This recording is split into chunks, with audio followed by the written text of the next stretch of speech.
Hi Geometry, and happy Tuesday. Welcome to my favorite unit, officially starting Trigonometry.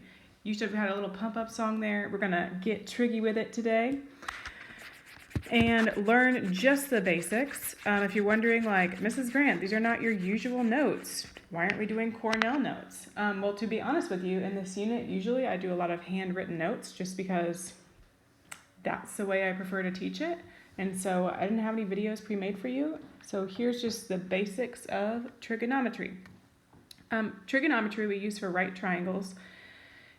In the past, you've used Pythagorean theorem to solve for a missing side when you had two sides and need to know the third. And you should have also learned how to use special right triangles to solve. Here's the thing with trigonometry, we use it when we only have one angle and one side. So prior to this, you've only had two. Now I'm only going to give you one, so you can't use Pythagorean theorem. We're going to use sine, cosine, and tangent, but before we do that, we need to talk about right triangles and the sides of a right triangle. So in a right triangle, you're going to have some kind of reference angle, which I'm going to label theta, and then we have names for the sides. I certainly hope that you know what this side is, the one that's across from the right angle we call the hypotenuse. And I would get somewhere to write this down. Okay, this leg that's touching the reference angle, so the one that's touching the right angle and theta, that's called adjacent. And you've heard this word before when we talked about angles, but this is the adjacent side, which means touching. And then the one that's across from theta, the reference angle, we call the opposite side. Okay, that's the first thing. Here are your parts of a right triangle. You already know hypotenuse, but now you also know adjacent and opposite. We have some fancy terms called sine, cosine, and tangent that we use to solve, and we have a missing side of right triangle. All these are ratios. So we've been talking a lot about ratios with similar triangles. You use ratios with trigonometry because what you actually have is mathematicians a long time ago have figured out ratios for every single angle measure of triangle and divided them. And so we know that what the ratios are for certain angles. That's my brief lesson for you. So all these are ratios. Here is the acronym that we use to help us remember it. It's SOHCAHTOA. And another way to write it would be like this. If you're confused, I will explain what these mean in a second. It's just a way to remember it. That's not the actual math. So stands for sine.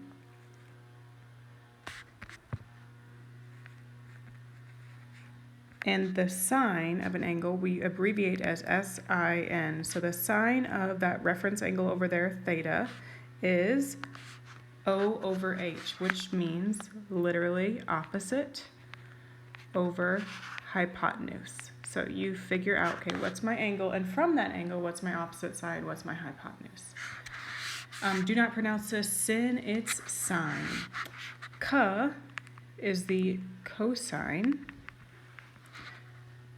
which we abbreviate COS. It's not cos, it's cosine.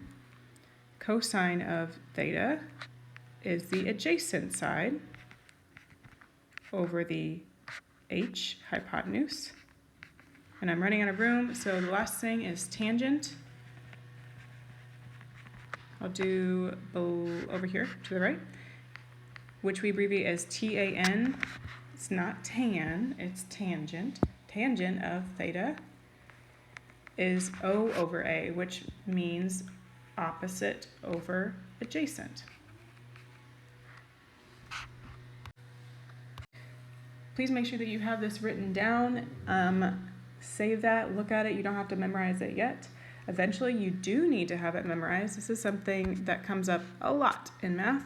So this acronym here, SOHCAHTOA, will help you remember it. So we do want you to memorize it coming up here soon. We're going to do a quick example of how to actually write these ratios with numbers. We never write ratios using the right angle as a reference angle. So I never want to see you, for example, do like sine of b in this example or cosine of b. You can't do that. Your reference angles always have to be the acute angles. So I'm going to like cross this out. Don't use this. Well, we don't want to use that. We care about the acute angles. So let's start with A. I'm going to use A as my reference angle. So we are looking from here, and I'll just highlight that. Here's the one we're looking from, so I'll do this in red. The sine of A. Okay, if I'm looking from A, the opposite is going to be 4. The adjacent is 3. And then this guy is always, it doesn't matter if what angle we're looking from, that's always the hypotenuse because it's the one that's across from the right angle. All right.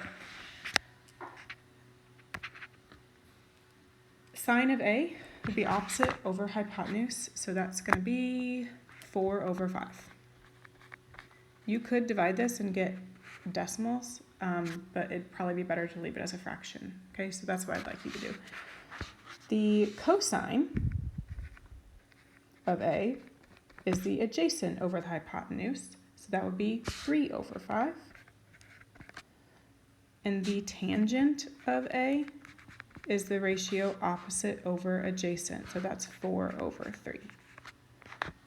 All right, so now we're going to look from B, no, not B, C, right? We crossed out B. We don't ever want to use B.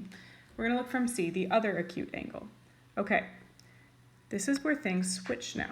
So now that I'm looking from C, I keep saying that, C. Since I'm looking from C now, my opposite and adjacent have switched. So now 4 is adjacent to C and 3 is the opposite one, but the hypotenuse doesn't change. So the sine of C is opposite over hypotenuse, 3 over 5. Cosine of C, adjacent over hypotenuse, 4 over 5. And the tangent of C is opposite over adjacent, so that'd be 3 over 4. I hope that you're noticing when you're looking from the other angle, what happens here is that the sine and the cosine just flip.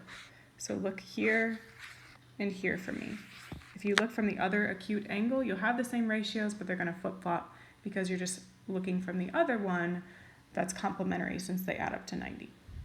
All right, that's it, my friends.